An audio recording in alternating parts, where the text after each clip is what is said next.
আশা করি সবাই ভালো আছেন। আজকে আমরা ষষ্ঠ ক্লাসটা শুরু করতে যাচ্ছি।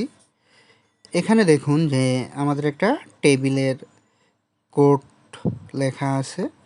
এই কোডটা সবাই পারবেন, কারণ গত 5 নম্বর ক্লাসে সবাই শিখছেন আর কি এই টাইপের টেবিল ডিজাইন করার জন্য। আমি যদি এটা রান করি তাহলে দেখেন এরকম একটা টেবিল। এই টেবিলটা আমরা একটা বেসিক টেবিল শিখছিলাম কিভাবে একটা স্ট্রাকচার দাঁড় করানো যায়, কিন্তু এই টেবিলটাকে আমাকে একটু সুন্দর করতে হবে। সুন্দর করতে হলে এইখানে কিছু কোড এডিট করব, কিছু কোড লিখব, নতুন কোড। সেইগুলো আজকে ক্লাসে আপনারা শিখবেন। যাই হোক, আমি এটা ফুল স্ক্রিন মোডে করে নিই। ফুল স্ক্রিন এই যে এইটাতে ক্লিক করবেন। এইটাতে ক্লিক করলে আবার আগের মতো চলে আসবে, আবার ক্লিক করলে ফুল স্ক্রিন মোডে চলে যাবে। ওকে, এখন এই যে ইন্টারফেস, এটা কালো অনেকের ভালো লাগছে না, এই কারণে নতুন করে আমি একটা অপশন যোগ করছি। এইটাতে ক্লিক করলে দেখেন আপনার হোয়াইট চলে আসবে।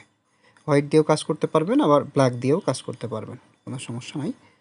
এখন দেখেন এখানে একটু নতুন বিষয় অ্যাড করা আছে।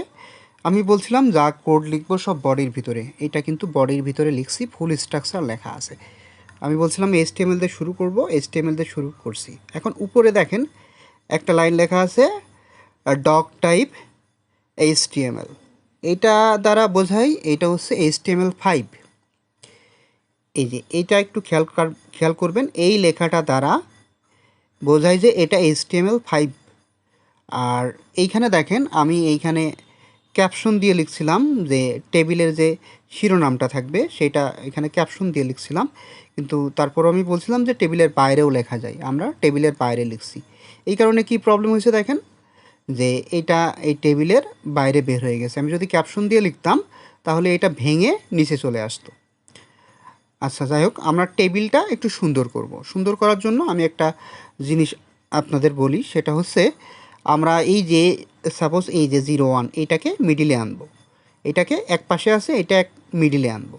মিডিলে আনার জন্য আমাকে করতে হবে কি, আমি বলছিলাম যে এইটার দুই পাশে সেন্টার ট্যাগ ব্যবহার করতে হবে। এখন এইটা ছাড়াও আরও একটা সিস্টেমে মিডিলে আনা যায়, সেটা হচ্ছে এইখানে অ্যালাইন লিখে আনতে পারবেন। ALIGN, অ্যালাইন একটা অ্যাট্রিবিউট লিখে সমান সমান দিবেন। সমান সমান দেওয়ার পরে জাস্ট এখানে ডাবল ইনভার্টেড কমা আর এইখানে লিখব সেন্টার। ওকে, এখন যদি রান করি দেখেন এটা কিন্তু সেন্টারে চলে আসছে।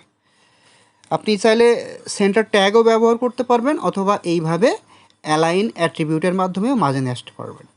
অ্যালাইন অ্যাট্রিবিউটের একটা সুযোগ আছে, আপনি যদি ওইখানে লেফট লেখেন সেন্টারের জায়গায় তাহলে লেফটে যাবে, আর রাইট লিখলে রাইটে যাবে। আচ্ছা, যাই হোক, আমি আপাতত এখানে এটা এইভাবে রাখবো না, আমি এখান থেকে কেটে দিলাম। এখন দেখেন যে আমি চাচ্ছি যে টেবিলের যে প্রস্থ আছে, এই প্রস্থ মানে উইথ 80% জায়গা দখল করবে, তাহলে একটু সুন্দর দেখা যেতে পারে। আমরা তাহলে উইথ 80% জায়গা দিব এই টেবিলের। এটা কোথায় দিব, আমরা যখন এই যে টেবিল বর্ডার লিখছি না, এখানে আরও একটা অ্যাট্রিবিউট লিখব। আপনি চাইলে 100% দিতে পারেন, কোনো প্রবলেম নাই। আমি 80% দিব। WIDTH উইথ লিখে সমান সমান দিয়ে এইখানে ডাবল ইনভার্টেড কমা তারপরে 80%, 80 তারপরে পার্সেন্ট লিখে দিলাম। ওকে, এখন রান করি, দেখেন এইটা একটু 80% জায়গা দখল করে নিয়েছে। আচ্ছা, যাই হোক, যদিও সেরকম দৃষ্টিগোচর হচ্ছে না, তারপরেও আমি যদি এটা রিমুভ করে দিই, এটা রিমুভ করে দিলে দেখেন আপনারা বুঝতে পারবেন কি না। দেখেন এটা আসলে এটা পুরোটাই রিমুভ করে দিলাম। ওকে, রান করলাম। দেখেন এইটা দেখেন আপনারা বুঝতে পারবেন যে 80% জায়গা দখল করছে কিনা। এই সাইডটা দেখেন টি বরাবর আছে। আমি যখন 80% দিব তখন একটু বড় হয়ে যাবে। দেখেন আমি আবারও দিই, এখানে লিখি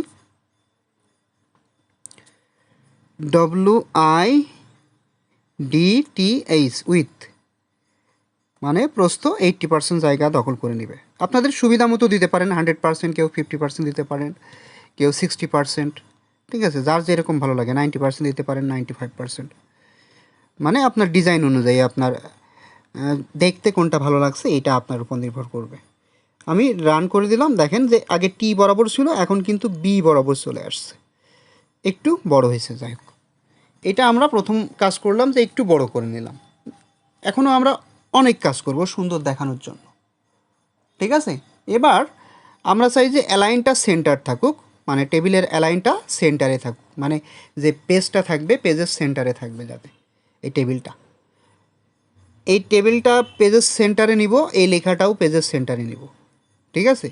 যদিও মোবাইলের স্ক্রিন ছোটো, বুঝতে অনেক মনে হয় যে সেন্টারে গেছে কি গেছে না, কিন্তু এখানে লিখলে অবশ্যই সেন্টারে যাবে। এবং যারা ডেস্কটপে দেখবেন বা ল্যাপটপে দেখবেন তারা বুঝতে পারবেন যে আসলেই সেন্টারে গেছে। আচ্ছা, আমরা আগে টেক্সটটাকে সেন্টারে নিয়ে নিই। তাহলে এইখানে আমরা অ্যালাইন লিখব, ALIGN, align is equal to double inverted comma লিখে এখানে সেন্টার লিখব। ওকে, লেখার পরে রান করলাম, দেখেন সেন্টারে চলে আসছে। মানে এইখান থেকে শুরু ছিল একদম গোড়া থেকে, এখানে দেখেন একটু স্পেস দিয়ে সেন্টারে চলে আসছে। এবার আমি টেবিলটাকেও সেন্টারে নিব। টেবিলটাকেও সেন্টারে নেওয়ার জন্য আমি কি করব, টেবিল যেখানে শুরু করছি এখানে আরও একটা অ্যাট্রিবিউট লিখব, অ্যালাইন, ALIGN, অ্যালাইন। ওকে, সমান সমান দিলাম, ডাবল ইনভার্টেড কমা, এখানে লিখব সেন্টার। ওকে, এবার আমি রান করে দিলাম, দেখুন যে টেবিলটাও এবার সেন্টারে চলে আসছে। আশা করি বিষয়টুকু বুঝতে পারছেন আপনারা। এবার আমি জাস্ট এইখানে একটু প্যাডিং দিব। প্যাডিংটা কি আমি আপনাদের একটু বোঝাই। এই দেখেন এই যে লেখাগুলো একদম, এই যে বর্ডার, এই যে বর্ডারগুলো আছে, এই বর্ডারের একদম গায়ে গায়ে লেগে আছে। একটু ফাঁকা রাখতে চাচ্ছি, একটু ফ্রি রাখতে চাচ্ছি। এই যে লেখাগুলো, এই লেখাগুলো আমি একটু ফ্রি রাখতে চাচ্ছি, আমি আজ বর্ডারের গায়ে রাখতে চাচ্ছি না। এই কারণে আমি প্যাডিং দেবো। প্যাডিং আপনাদের প্রয়োজন অনুযায়ী যে কোনোভাবে দিতে পারেন। আমি প্যাডিং দিব, সাপোজ আমি 10 প্যাডিং দিতে পারি, 10, ঠিক আছে? পিক্সেল হিসাব করে, মানে 10 পিক্সেল দিব। ওকে, তাহলে দেখেন যে পার্সেন্টেজ না দিলে সেটা কিন্তু পিক্সেলে কাউন্ট হবে, আর পার্সেন্টেজ দিলে টোটাল যত পিক্সেল থাকবে তার ওই পার্সেন্টেজ হিসাব করে অতটুকু কাউন্ট হবে। কিন্তু আমি 10 পিক্সেল দিব। তাহলে আমি দিব সেল, উল্লেখ করে দিচ্ছি এইটার ভিতরেই। এখন দেখেন আমি কিন্তু এই যে টেবিলের এইখানেই সব কিছু লিখছি, সেল প্যাডিং, সেল প্যাডিং। বানানটা ভালো করে দেখে নেবেন, না হলে প্রবলেম হতে পারে, মানে কাজ করবে না কিন্তু। সেল প্যাডিং আমি 10 পিক্সেল দিব, আমি এখানে 10 দিয়ে দিলাম। ওকে, আপনার সুবিধা মতো যে কোনো সাইজের দিতে পারেন, অবশ্যই সুন্দর দেখা লাগবে। রান করলাম, দেখেন যে আমার প্যাডিং এখন আগে যে গায়ে গায়ে লেগেছিল সেইটা কিন্তু গায়ে গায়ে এখন আর নাই, ঠিক আছে? এখন গায়ে গায়ে নাই, এখন কি আছে, দূরে দূরে আছে। এখন আর একটা জিনিস দেখেন যে এই যে বর্ডারগুলো লিখছি, ঠিক আছে? এই বর্ডারগুলো ডাবল ডাবল লাইন দেখছে। আমি আসলে ডাবল ডাবল কি, কারণ একটা সেল থেকে আর একটা সেলের একটু দূরত্ব আছে, আমি চাই যে এই দূরত্ব না থেকে সিঙ্গেল লাইন হোক, ডাবল লাইনের দরকার নাই। ডাবল লাইন আমার কাছে ভালো লাগছে না, আমি সিঙ্গেল লাইন দিব। সিঙ্গেল লাইনের জন্য আমি কি করব, জাস্ট এই যে সেল স্পেসিং 0 করে দেব, মানে সেলের এক সেল থেকে আরেক সেলের দূরত্ব, কোনো দূরত্ব থাকবে না, সেটা আমি 0 করে দেব। ওকে, আমি যে কোনো জায়গায় লিখতে পারি, আমি এইখানে লিখি, এইখানে লিখে সেল স্পেসিং, সেল স্পেসিং,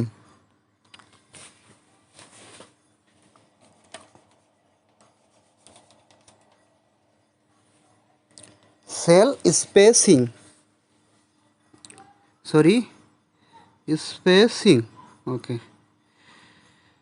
এই যে সেল স্পেসিং লিখে দিছি। ওকে, এটা আমি কত দিব, 0, কারণ আমি রাখতে চাচ্ছি না কতটুকু দূরত্ব হোক, কোনো দূরত্ব রাখতে চাচ্ছি না, এই কারণে 0। এখন এইটা দিয়ে যদি আমি রান করি, দেখবেন যে একদম সিঙ্গেল লাইন হয়ে গেছে, এখন কিন্তু কোনো সেল থেকে কোনো সেলে ফাঁকা নাই। দেখেন সুন্দর একটা টেবিল দেখা যাচ্ছে। এখন আপনি চাচ্ছেন এই যে টোটাল স্টুডেন্ট আছে, এখানে টোটাল স্টুডেন্টস লেখা আছে, এইটা এই সাইডে না রেখে আমি মিডিলেও রাখবো না, আমি এই সাইডে রাখবো, একদম এই সাইডে। এখন এই সাইডে রাখতে চাচ্ছি, তাহলে এই সাইডে রাখার জন্য আমাকে কি করতে হবে, অ্যালাইন একটা অ্যাট্রিবিউট অ্যাড করে এখানে আমি কি করব, এটা কি রাইট সাইড, তাহলে রাইট লিখব। তাহলে আমরা কোথায় যাব, এটা কোথায় লেখা আছে সেখানে চলে যাই, এই যে এইখানে লেখা আছে, এই যে টোটাল স্টুডেন্টস, এইখানে আমি আরও একটা অ্যাট্রিবিউট ব্যবহার করব। সরি, নিচের দিকে যাই,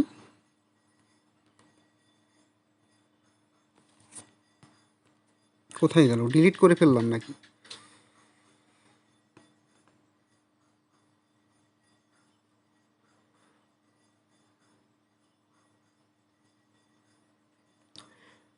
সরি, মোবাইলের কিবোর্ডে কি ঠিকঠাক কাজ করছে না? আচ্ছা, একটু মোবাইলে কিবোর্ডে প্রবলেম হয়েছে, আমরা একটু দেখে নিই সব কিছু। এটা একটু রান করি, রান করে আবার একটু যাই ওইখানে, এই যে আমার এইখানে আছে, এইখানে আমরা এইটা লিখব। ওকে, এটাতে আমি একটু কি একটা কাজ করি, full screen mode on of করে দিই, অফ করে নিয়ে লিখলে আমার একটু ভালো হবে এই নিচের জন্য। আচ্ছা, যাই হোক, এইখানে আমি লিখব অ্যালাইন, লিখব অ্যালাইন, ALIGN, অ্যালাইন। এখানে আমি চাচ্ছি যে রাইট অ্যালাইন ব্যবহার করব, রাইট, RIGHT, রাইট ব্যবহার করলাম। এবার আমি রান করব। ওকে, এবার আমি এখানে রান করব। ওকে, দেখেন এটা এদিকে সরে আসছে, এখন কিন্তু অনেকটা সুন্দরই দেখা যাচ্ছে। এখন আপনি চাইলে আরও এখানে ভিতরে কালার দিতে পারেন, আপনি চাইলে এইগুলা সেন্টারে নিতে পারেন, এইগুলা, এই যে মার্কগুলা সেন্টারে নিতে পারেন, রোল নাম্বারগুলো সেন্টারে নিতে পারেন। আমি এই ক্লাসগুলা সেন্টারে নিব। ক্লাস সেন্টারে নেওয়ার জন্য আমি ক্লাসে যাই, ক্লাস কত নম্বরে, ক্লাস হচ্ছে 3 নম্বরে। তাহলে আমার এইখানে ক্লাস আছে 10, এই যে রো স্প্যানের এখানে একটা আছে, এটাতে 2টা রো, তাহলে আমি এখানে নিব অ্যালাইন, ALIGN,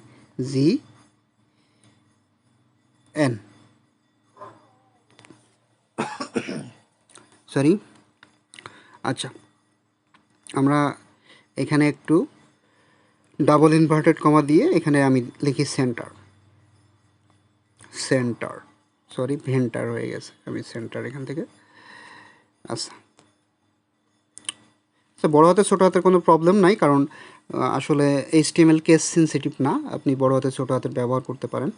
রান, দেখেন এইটা সেন্টারে চলে গেছে, 9ও সেন্টারে নিব।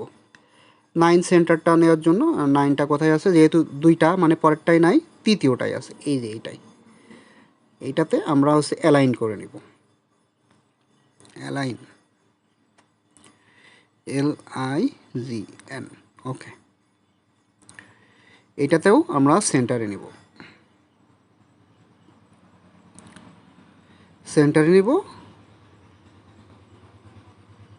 ওকে, সেন্টার দিয়েছি, রান, দেখেন রান করছি। এখন আপনারাও কি করবেন, যে ফুল স্ট্রাকচারটা লিখবেন, লেখার পরে বডির ভিতরে এরকম একটা টেবিল তৈরি করবেন সুন্দর করে।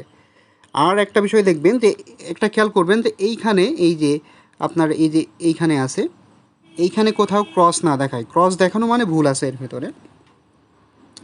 আর একটু নিচে দেখবেন যে কনসোল আছে, এই কনসোলের এইখানে ভুল আছে এখানে কিন্তু লিখে দিবে। আর নো সিনট্যাক্স ইরোর্স মানে এই কোডে কোনো ভুল নাই। একটু এইগুলা দেখবেন অ্যাসাইনমেন্ট জমা দেওয়ার আগে, এইগুলা একটু খেয়াল করবেন। আমি সাপোজ এইখান থেকে একটা এটা উঠাই দিলাম, ঠিক আছে, দেওয়ার পরে দেখেন আমার ভুল দেখাইছে, আমার কিন্তু ভুল কিন্তু এইখানে দেখায় নাই, দ্বিতীয় লাইনে দেখাইছে, আবার এখানে কিন্তু লিখে দিছে যে কি প্রবলেম হয়েছে। এই দ্বিতীয় লাইনে দেখানোর কারণ হচ্ছে আমি এইখানে শুরু করছি, এইটাতে শেষ না করে এইটা শুরু করছি, এই কারণে দ্বিতীয়টা অপরাধ, এটা শেষ না করে কেন এটা শুরু করছি, ঠিক আছে। এরকম ধরনের অনেক সময় সেম লাইনের ভুল সেম লাইনে দেখায়, অনেক সময় 2-3 লাইনের উপরের ভুল নিচে দেখায়। আমি আপনাদের দেখাই। এইখানে আমি যদি এটা ক্লিয়ার করে দিই তাহলে দেখেন ভুলটা চলে গেছে। নিচেই দেখেন যে আমাদের নো সিনট্যাক্স এরর দেখাচ্ছে। এবার আমি যদি সাপোজ এইখান থেকে একটা উঠাই দিই, দেখেন দেখেন এইটাও কিন্তু দ্বিতীয় লাইনে। এটা আমি এইখানে অ্যাঙ্গেল ব্র্যাকেট না দিয়ে কেন নিচে লাইনে চলে আসছি, ঠিক আছে? আচ্ছা, দেওয়ার পরে আবার দুইটা আসছে, আবার ভুল দেখাইছে, কারণ এটা তো ভুল। আমি এটা ডিলিট করে দিব। ডিলিট করে দিলে দেখেন ঠিকঠাক। এখন আশা করি বিষয়টা সবাই বুঝতে পারছেন। এইরকম একটা টেবিল তৈরি করবেন আপনারা। আপনাদের সুবিধা মতো যে কোনো টাইপের টেবিল তৈরি করতে পারেন, কিন্তু টেবিলটা অবশ্যই এই টেবিলটার মতো ক্লিন থাকবে। এই টেবিলটার মতো ক্লিন থাকবে। আচ্ছা, আপনাদের আরও একটা বিষয় বলি। আমি যদি এইটা আমি সুন্দর করে লিখছি, আপনাদের অনেক সময় আগে পিছে এরকম পড়ে যায়। সাপোজ এইখানে এইটা এরকম হয়ে গেছে, আবার আরেকটা এইখান থেকে এরকম হয়ে গেছে, আবার আরেকটা মনে করেন যে এইখান থেকে এরকম এরকম হয়ে গেছে। এরকম যদি হয়, এই একটা নিয়ে সোজা করতে পারবেন। সেটা হচ্ছে এই যে ম্যাজিক টুল আছে, এই ম্যাজিক টুলে ক্লিক করলে দেখেন একবারে সোজা হয়ে যাবে, মানে অ্যালাইনমেন্ট একদম ঠিক হয়ে যাবে। এইভাবে আপনারা এরকম সুন্দর করে লিখতে পারেন। অবশ্য লেখার সময় সুন্দর করে লিখলে আর পরে আর এগুলো করা লাগে না। আর তারপরও এইখানে ম্যাজিক টুলে একটা ক্লিক করলে আপনার স্ট্রাকচার অনুযায়ী সুন্দর করে দিবেন। এই দেখেন ছোটো ছোটো লাইন আছে, এই যে এইখানে ছোটো ছোটো লাইন আছে, লাইন দিয়ে বোঝাচ্ছে যে কোনটা শেষ কোনটা। এই যেরকম এই বডির শেষ, এই যে এই বডি, তারপর এই যে টেবিল যেটা শেষ হয়েছে এটা শুরু হচ্ছে এই টেবিল, এখানে কিন্তু উল্লেখ আছে। আপনারা এই যে ট্যাগের সাথে যে অ্যাট্রিবিউটগুলো ব্যবহার করলাম, এইগুলো ব্যবহার করে কিন্তু টেবিলটা সুন্দর করতে পারবেন। দেখেন কত সুন্দর দেখা যাচ্ছে টেবিলটা। এরকম টেবিল আপনারা চাইলে এই যে আমি যে এই যে বাইরে লিখছি টেবিলের এক নামটা, এই যে স্টুডেন্ট ইনফরমেশন টেবিল, এই টেবিলটা চাইলে আপনি এই টেবিলের নিচেও লিখতে পারেন ক্যাপশন দিয়ে, সেটাতেও কোনো প্রবলেম নাই। আশা করি সবাই বুঝতে পারছেন। এই অ্যাসাইনমেন্টটা সবাই সুন্দরভাবে জমা দিবেন। এরপর থেকে যতগুলো অ্যাসাইনমেন্ট জমা দিবেন সবগুলো অবশ্যই ভুল চেক করবেন, যে নিজে নিজে দেখবেন যে ভুল আছে কি না। ভুল চেক করবেন, নিচে আপনার গাইড দিবে কনসোলে, এখানে ভুল থাকলে এখানে লিখে দিবে, আবার এইখানে ক্রস চিহ্ন দিয়ে দিবে। আপনাকে ভুলগুলো খুঁজে বের করতে হবে। আর ক্লাসগুলো মনোযোগ দিয়ে করবেন, দেখবেন যে কোথাও ভুল হচ্ছে না।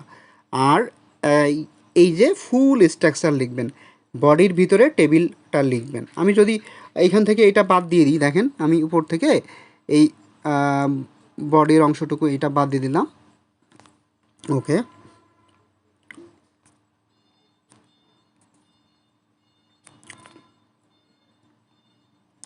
একবার রান করি, দেখেন ঠিক দেখাবে, কিন্তু কিন্তু ভুল দেখাচ্ছে অলরেডি।